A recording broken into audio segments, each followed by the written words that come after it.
안녕하세요. 축구 전문 기자 한준입니다.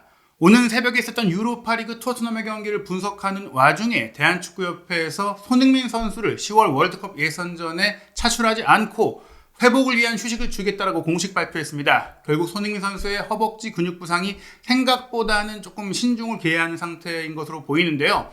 홍현석 선수를 대체 발탁하면서 이제 손흥민 선수는 10월 A매치 기간 내내 온전히 휴식을 취하고 최고의 경기력으로 토트넘 경기를 준비할 수 있게 된 것 같습니다. 대표팀의 배려 속에서 손흥민 선수가 과연 언제 또 토트넘 경기에 돌아올 수 있을지에 대한 궁금증이 커지고 있는데요.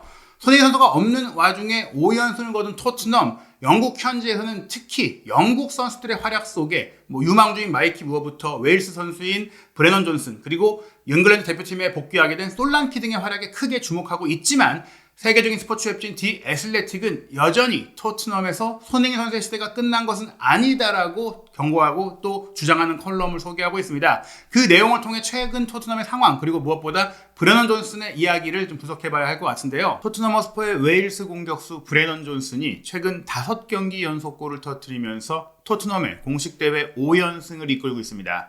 지난 2023-2024 시즌 내내, 그리고 올 시즌 초반까지만 해도 손흥민 선수가 만들어줬던 수많은 빅찬스를 허비하고 날려버리면서 극악의 결정력으로 비판을 받아왔던 존슨인데요. 그런 존슨이 갑작스레 최근 이러한 경이로운 골 결정력을 보이면서 팬들로부터 밈이 나왔죠. 토트넘 공식 채널까지도 소개한 브라질의 전설적인 공격수 호나우두와의 이제 모습을 합성한 이런 사진이 나올 정도로 호나우두의 결정력 아니냐, 이렇게 좀 얘기가 나오고 있을 정도인데요. 토트넘의 주장이자 에이스인 손흥민 선수의 부상 결장 속에서 토트넘이 맨유 원정 3대0 완승, 그리고 페렌츠바로시와의 유로파리그 헝가리 원정 경기 2대1 승리까지 이끌어내면서 이제는 토트넘이 새로운 해결사를 찾았다는 이야기까지 나오고 있습니다. 하지만 세계적인 스포츠 웹진인 디 애슬레틱은 브레넌 존슨의 최근 활약을 주목하면서도 아직 포스트 손흥민 시대를 말하는 것은 이르다라면서 경고했는데요. 최악의 결정력으로 홈팬들에게까지 비난받았던 존슨이 어떻게 갑자기 이렇게 결정력이 좋아질 수 있었는지, 거기에 숨어있는 이유, 또 전술적인 이유, 그리고 손흥민 선수의 전성기가 아직 끝난 게 아니다라고 언급했던 컬럼 내용까지 디 애널리스트와 디 애슬레틱, 최고의 분석력을 자랑하는 유럽 현지 매체의 기사 풀버전으로 해석해 소개해드리도록 하겠습니다. 브레넌 존슨이 지난 9월 15일 아스널과의 북런던 더비 0대1 패배 당시 어마어마한 비난을 받았는데요. 그 직후 치렀던 코벤트리 시티와의 카라바오컵 3라운드 경기, 손흥민 선수의 적극적인 지지와 또 응원 속에서 2대1 역전승을 이끌어낸 중요한 골을 터뜨렸죠. 그리고 나서 브렌트포드전 3대1 승리, 카라바흐전 3대0 승리, 맨유전 3대0 승리에 이어 오늘 새벽에 열린 페렌츠바로시와의 유로파리그 2대1 승리까지 5연승을 이끈 5경기 연속골을 터뜨렸습니다. 이러한 득점 행진에 대해서 사실 페렌츠바로시와의 경기가 있기 직전에 디 애널리스트, 세계적인 통계 매체 옵타에서 운영하고 있는 데이터 기반 분석 매체에서는 브레넌 존슨이 어떻게 토트넘의 폴가이, 나고자에서 고투맨, 간판 스타가 되었느냐라는 컬럼을 통해 이 과정 속의 세부 사항을 소개했는데, 그 내용 5경기 연속골 데이터까지 반영해서 살펴보도록 하겠습니다. 한 명의 브레넌 존슨, 단 한 명의 브레넌 존슨, 조금은 비판을 받던 존슨, 저놈 때문에 못 이긴다, 기회를 놓친다 였다가 저 선수 덕분에 우리가 이기고 있다, 완전히 상황이 달라졌어요. 축구계에서 이러한 상황이 얼마나 빠르게 변할 수 있는지를 상기시키고 싶다면 브레넌 존슨의 최근 행보를 살펴볼 필요가 있다고 디 애널리스트가 이야기하는데요. 브레넌 존슨은 불과 2주 전까지만 하더라도 소셜미디어에서 엄청난 공격의 대상이 되어 자신의 인스타그램 계정을 비활성화하기로 결정해야 했습니다. 그가 받은 욕설의 대부분은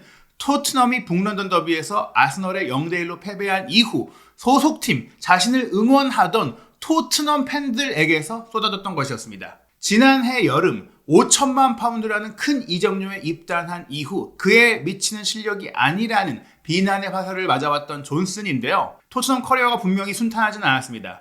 사실 지난 시즌 프리미어리그에서만 10개의 어시스트를 기록하면서 손흥민 선수와 더불어 토트넘 선수 중에서 최다 도움 공동 1위를 차지한 것을 비롯해 긍정적인 면도 꽤 많았음에도 불구하고 많은 토트넘 팬들은 그의 실수, 또 빅찬스 미스, 그의 단점에 초점을 맞춰왔죠. 2024-2025 시즌이 시작된 이후에도 많은 비난이 이어졌을 정도입니다. 하지만 소셜미디어를 비활성화한 이후, 접속을 끊어낸 이후 존스는 카라바오컵 코벤트리 시티와의 경기에서 승리한 결승골을 넣은 것을 시작으로 지난 일요일 맨체스터 유나이티드와의 경기까지 생애 처음으로 프리미어리그 2경기 연속골 및 공식 경기 5경기 연속골을 기록했습니다. 토트넘은 이 5경기에서 모두 승리를 거두었고 시즌 전망은 아스널에 패배했던 당시보다 훨씬 더 좋아지고 있는데요. 소셜미디어의 트롤들은 갑자기 악플러라고 할 수 있겠죠. 할 말이 많지 않게 됐습니다.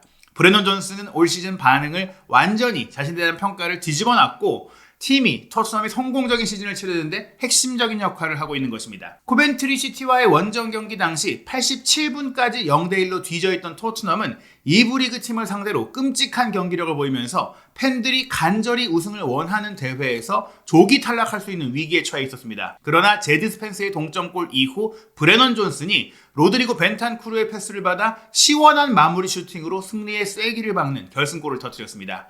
토트넘이 회복하는데 오랜 시간이 걸렸을 수 있는 이 당혹스러운 상황에서 벗어났고 결정적으로 16강에 나서는데 존슨이 가장 중요한 역할을 한 것인데요. 사실 존슨은 이 경기에서 원래는 휴식을 취할 예정이었지만 부상을 당한 윌슨 오도베를 대신해 갑작스럽게 교체로 투입되어야 했습니다. 그리고 며칠 뒤 브렌트포드와의 경기에서 선발 출전했고 이번에도 0대1로 뒤졌던 상황에서 토트넘을 앞서게 하는 골을 터뜨리게 됩니다.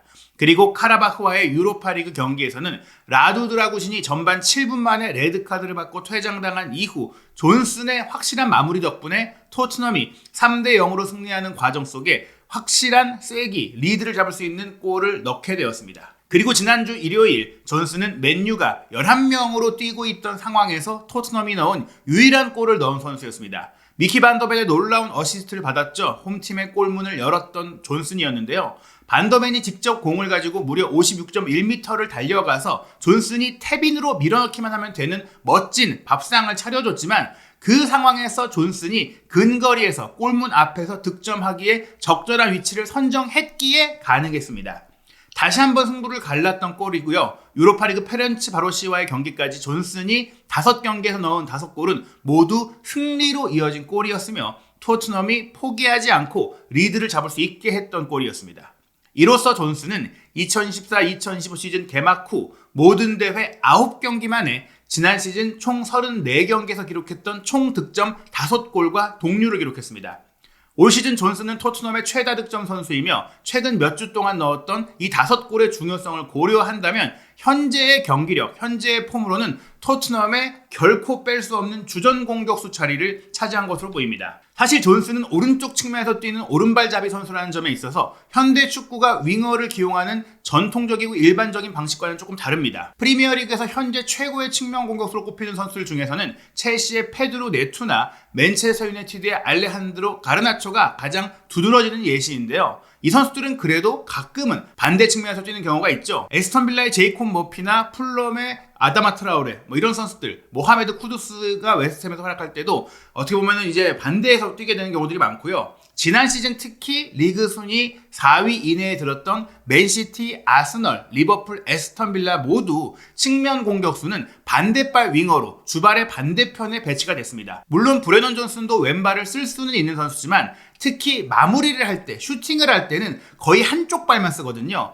왼발을 쓰는 게 아니라 오른발을 쓰기 때문에 왼발을 통해서 오른쪽에서 가운데로 접고 들어가면서 슈팅을 날리는 데 있어서 위협적인 선수는 아닌 것이죠. 토트넘에 입단한 이후 존슨은 프리미어리그에서 헤딩을 제외한 슈팅 65개 중에 단 8개, 12%만을 왼발로 시도했을 정도로 오른발 비중이 큰 선수입니다. 올 시즌 2014-2015 시즌의 터치맵을 보시면 존슨의 왼발 슈팅과 왼발 플레이가 얼마나 적은지를 보실 수 있습니다. 대체적으로 오른쪽에서 플레이를 하면서 오른발로만 플레이를 했어요. 토트넘에 입단한 이후 총 42경기에 출전해서 존슨이 왼발로 득점한 것은 지난 시즌 울버햄튼전의 탭인 그냥 가볍게 밀어넣었던 슈팅 한 번뿐이었고요. 노팅엄 포레스트에서 109경기에 출전하면서도 왼발로 득점했던 것은 단 3골뿐이었습니다. 이것은 존슨이 상대 선수를 향해 달려들 때 그가 가는 방향이 원 패턴 한 가지이며 그 결과 상대 수비수가 생각하고 대비할 수 있는 옵션 역시 한 가지뿐이라는 것을 의미합니다.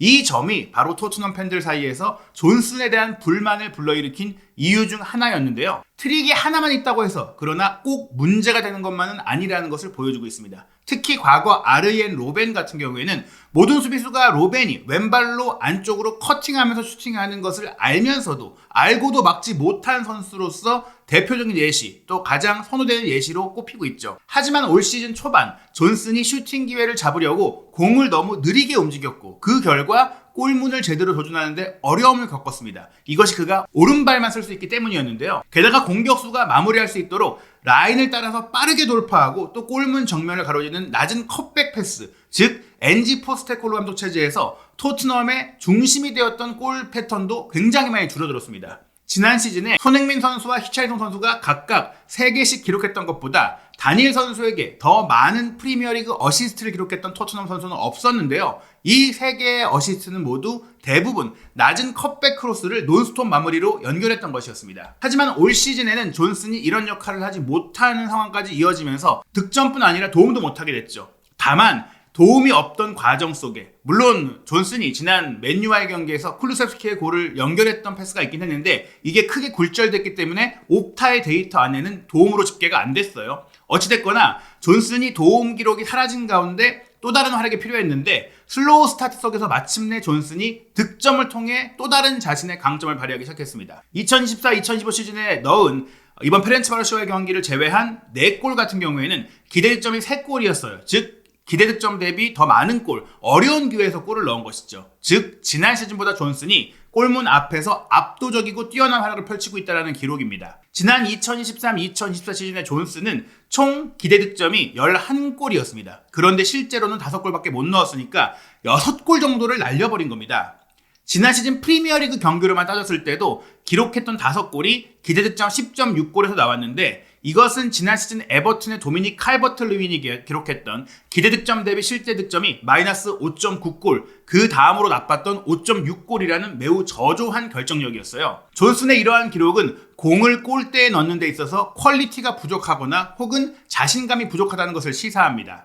포스테코글루 감독은 지난달에 브레넌 존슨이 당했던 온라인상에서의 욕설과 폭력에 대해서 존슨의 문제는 실력이 없는 게 아니라 자신감이 없는 게 가장 큰 문제라고 말했습니다. 현재 자신감이 조금 부족한 젊은 선수에 대해 이야기하고 있는 것이다라고 언급하면서 설명한 것인데요. 지금 일이 존슨의 방식대로 원하는 대로 진행되지 않고 있다라면서 다른 문제, 심리적인 요인이 크다라고 했어요. 존슨이 매일 열심히 훈련하고 있고 피드백도 요구하고 있고 모든 것들을 제대로 하고 있고 자신이 원하는 선수가 되기 위해서 열심히 노력하고 있는데 그럼에도 기회를 놓치니까 본인도 많이 힘들어하고 있다고 했어요. 그렇다고 사생활적으로 밖에 나가서 놀러 나가서 늦게 들어오고 몸 관리도 안 하고 그런 것도 아닌데 대체 그의 죄가 무엇이냐, 이렇게 욕을 들어야 할 죄가 무엇이냐, 사람들이 그에게 기대하는 수준의 경기력과 성적을 내지 못하는 것이 그의 죄일 뿐이다라면서 성실하게 노력하고 있다라고 얘기했습니다. 그리고 이 포스테코글루 감독의 발언이 있은 지 얼마 지나지 않은 지금 존슨은 자신의 마무리 능력에 문제가 없다, 실력 부족이 아니었다는 것을 증명하고 있는 것입니다. 또한 지난 몇 주 동안 브레넌 존슨은 공을 발에서 떼어내는 슛을 쏘는 것보다 더 많은 능력을 갖고 있다, 즉 영리한 움직임과 포지셔닝과 침투까지 갖고 있다라면서 본인이 얼마나 뛰어난 선수인지를 다방면에서 보여주고 있는데요. 또한 카라바흐와의 경기 득점뿐 아니라 맨유와의 경기, 토트넘의 리드를 2배 가까이 벌렸을 때 골대를 때리고 나왔던 그런 슈팅처럼 상대 수비의 다리 사이를 노리고 골대의 먼 구석, 팝포스트를 노린 영리한 슈팅 같은 기술을 보여주기도 했습니다. 즉 존슨의 득점이 요행이 아니라 기술의 결과라는 것이죠. 게다가 존슨은 토트넘이 매우 효과적인 전방 압박을 구현하는 데 있어서도 중요한 역할을 하고 있습니다. 토트넘은 올 시즌 프리미어리그에서 그 어느 팀보다 많은 하이 턴오버, 상대 골라인 40m 이내에서 공을 빼앗아오는 플레이를 기록하고 있는데요. 이 기록이 무려 82회로 다른 모든 팀보다 최소한 15개 이상이나 많아요. 이런 하이 턴오버가 슈팅으로 이어진 횟수도 15회로 본머스와 함께 프리미어리그 공동 선두를 달리고 있습니다. 하지만 아쉬운 것은 이 92회에 달했던 높은 하이 턴오버를 유발하는 과정에서 단 한 골밖에 골로 연결하지 못했다는 사실입니다. 이 통계는 올 시즌 토트넘의 가장 큰 문제인 득점을 하지 못하고 경기를 끝내는 문제를 잘 보여주고 있는데요. 토트넘은 레스터시티와의 무승부 그리고 뉴캐슬전 패배 당시 더 좋은 결과를 얻어야 하는 플레이를 펼쳤지만 기회를 마무리하지 못했던 결정력 문제로 대가를 치러야 했습니다. 브레넌 존슨은 그 초반 경기에 누구 못지않게 많은 책임을 받아야 했죠. 하지만 최근 5경기에서 토트넘은 13골을 몰아치면서 득점 감각을 되찾은 것 같습니다. 상대가 강팀은 아니었지만 분명 이 상황은 매우 인상적인 기록입니다. 먼저 코벤트리와의 경기에 후반전에 보여줬던 쇼가 있었고 초반에 뒤쳐졌던 상황에서 회복하면서 브렌트포드를 설득력 있는 내용으로 이겼고 또 대부분의 시간을 10명으로 뛰면서 유로파리그에서 승리를 거뒀죠. 또 지난 일요일에는 올드 트래포드 원정, 맨유 원정에서 주장이자 부적인 손흥민 선수 없이 승리를 해냈습니다. 즉 존슨이 이 과정에 토트넘이 거둔 모든 승리에 없어서는 안 될 존재였던 것입니다. 이렇게 존슨에 대한 찬사가 이어지고 있고 디 애슬레틱은 그렇다면 존슨의 활약이 어떻게 가능해진 것인가, 뭐가 달라진 것인가를 소개하게 되는데 이 과정에는 진짜 9번 솔란키가 수비수들을 크게 부담스럽게 만들고 상대 수비를 흔들어 놓고 끌어냈던 공간 활용이 있었다라고 소개합니다. 즉 존슨의 활약은 솔란키의 전술적인 역할에 힘을 입은 것이고 손흥민 선수가 돌아온 이후에도 존슨만큼 당연히 더 큰 활약을 할 수 있는 구조다라고 디 애슬레틱이 소개하는 것입니다. 그 내용을 살펴보겠습니다. 최근에 토트넘을 보는 것은 미래를 엿보기 위한 것이기도 합니다. 많은 토트넘 팬들이 원치 않는 미래이겠지만 9월의 증거는 그렇게 나쁘지 않을 수도 있다는 것입니다. 토트넘에서 해리 케인과 손흥민의 시대가 끝나가고 있습니다. 2015년 손흥민의 입단부터 2023년 케인이 떠날 때까지 8년 동안 이 두 명의 월드 클래스 공격수가 토트넘을 이끌었습니다. 그 기간 동안 토트넘은 잘못된 선수 영입, 잘못된 운영 등 그 어떤 문제가 있더라도 유럽 최고의 공격수인 2명 케인과 손흥민 선수가 있었기 때문에 위기를 극복할 수 있었습니다. 지난해 여름 케인이 바이에른 뮌헨으로 이적했을 때 케인의 득점력뿐만이 아니라 창의성, 홀드업 플레이, 경기장 안팎에서의 리더십에 큰 공백이 생겼습니다. 손흥민 선수가 위고 요리스를 대신해서 주장 겸 최고 선수가 되었고 지난 시즌 프리미어리그에서 17골을 넣으면서 더 좋은 시즌을 보냈죠. 하지만 손흥민도 영원할 수는 없을 겁니다. 올 시즌 계약이 마지막 시즌인데요. 토트넘이 다음 시즌에도 손흥민 선수와 계약할 수 있는 옵션을 발동할 계획으로 알려졌습니다. 하지만 손흥민 선수는 32살이고 시간이 결국 그를 따라잡을 것입니다. 올 시즌 현재까지 손흥민 선수는 프리미어리그에서 90분당 평균 1.4회의 슈팅을 기록 중인데 이는 그가 토트넘에 입단한 이후 가장 낮은 수치이며 90분당 0.28골의 기대득점 역시 토트넘 커리어 역사상 두 번째로 낮은 기대득점 수치입니다. 케인은 독일로 떠났고 손흥민 선수가 전성기를 지나고 있기 때문에 토트넘은 기존 다른 선수들의 활약에 의존해야 할 수 있습니다. 그리고 이는 부담스러울 수 있죠. 확실히 더 어려울 것입니다. 토트넘은 득점을 하기 위해 더 열심히 노력해야 하며 박스 가장자리에 있는 누군가에게 공을 넘겨준다고 해서 그 공이 손흥민 선수가 때리는 것처럼 하단 구석으로 들어갈 것이다라고 믿어서는 안 될 겁니다. 불과 2주 전까지만 하더라도 일부 사람들은 토트넘에 문제가 있는 게 아니냐는 의문을 제기했을 것입니다. 손흥민 선수가 매 경기 득점을 기록하지 못하고 있다면 토트넘이 어떻게 골을 넣을 수 있겠냐는 것이죠. 하지만 이제는 차세대 토트넘 공격수들이 나서서 그 공백을 메워야 할 때입니다. 2년 전 토트넘은 5천만 파운드를 들여 히샬리송을 에버튼에서 데려왔습니다. 지난 시즌에는 더 나아졌지만 그 이후 사실 프리미어리그에서 히샬리송은 12골밖에 넣지 못했습니다.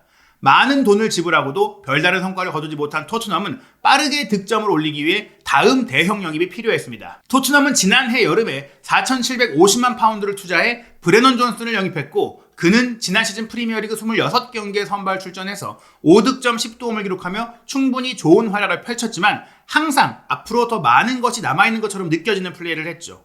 올 여름에는 본머스에서 도미닉 솔란키를 6,500만 파운드 이적료로 영입했습니다. 새로운 최전방 공격진 구성에 1억 파운드 이상을 투자한 만큼 부담이 큰 영입이었습니다. 솔란키와 존슨은 올 시즌 개막전이었던 레스터시티와의 경기에 함께 선발 출전했고 토트넘이 소유권을 장악했지만 두 선수 모두 득점을 하지 못하고 1대1 무승부를 기록했습니다. 솔란키는 이 경기에서 부상을 당했고 9월 15일 아스널과의 경기에 복귀했지만 솔란키와 존슨 모두 별다른 영향력을 발휘하지 못했고 토트넘은 0대1로 패배했습니다. 팬들은 불안해했습니다. 존슨은 소셜미디어에서 너무나 많은 악플을 받아 계정을 삭제해야 했습니다. 두 선수 모두 계속 골을 넣지 못한다면 토트넘이 답답한 시즌을 보내게 될 것으로 보였습니다. 하지만 토트넘이 코벤트리 시티를 상대로 리그컵 경기를 치렀을 때 상황이 바뀌기 시작했습니다. 솔랑키는 경기 내내 열심히 뛰었고 존슨이 투입되자 후반 추가 시간에 로드리고 벤탄쿠르의 패스를 받아 완벽한 마무리 슈팅으로 멋진 결승골을 터뜨렸죠. 지난 4월 이후 존슨이 넣은 첫 골이자 그의 시즌이 드디어 시작되는 순간이었던 것입니다.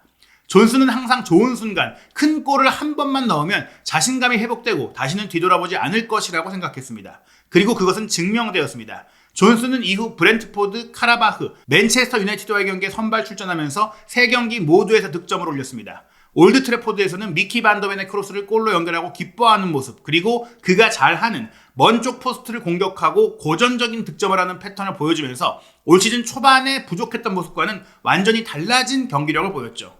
하지만 존슨은 혼자서 모든 것을 할 수 있는 건 아닙니다. 지난 몇 주 동안 또 다른 이야기는 솔랑키가 토트넘 공격수로 합류한 것입니다. 솔랑키는 페널티 박스 본능 때문에 영입되었고 브렌트포드와 카라바흐를 상대로 리바운드 공을 휩쓸어내는 모습은 그의 킬러 본능을 과시한 또 다른 면이었습니다. 일요일 올드 트래포드에서 열린 루카스 베리발이 코너킥을 연결한 상황에서 파페 마타르사르의 슈팅을 이끌어냈던 솔랑키의 포스트 플레이도 마찬가지였죠. 솔랑키는 팀 전체의 분위기를 조성하는 끈질긴 압박과 팀 동료와 연계하여 기회를 창출하는 센스 등 득점 이상의 가치를 제공하는 공격수입니다. 카라바흐를 상대로도 공을 되찾고 존슨과 함께 플레이했던 모습을 보면은 솔랑키가 득점하는 골보다도 팀에 얼마나 더 큰 전술적인 가치를 지니고 있는지를 알 수 있습니다. 존슨이 코벤트리전부터 5골, 솔랑키가 3골을 넣고 있는데 이 두 선수를 통해 토트넘이 앞으로 어떻게 공격할지를 엿볼 수 있습니다.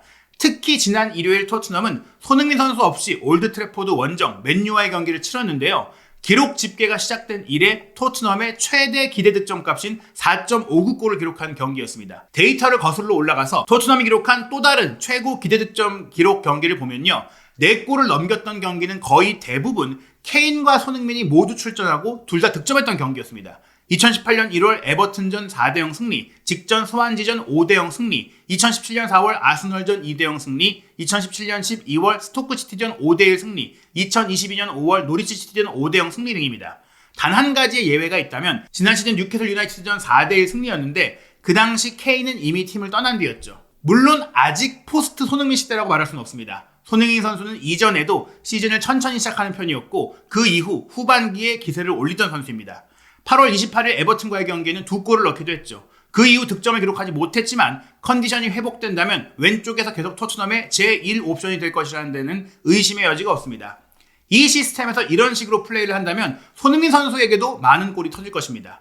하지만 여기서 중요한 점은 수년 동안 토트넘의 공격 플레이가 두 선수 케인과 손흥민에게 고통스러울 정도로 크게 의존해 왔다는 점입니다. 그중 한 명은 떠났고 손흥민 선수는 이제 더 이상 혼자서 모든 것을 할 수는 없습니다.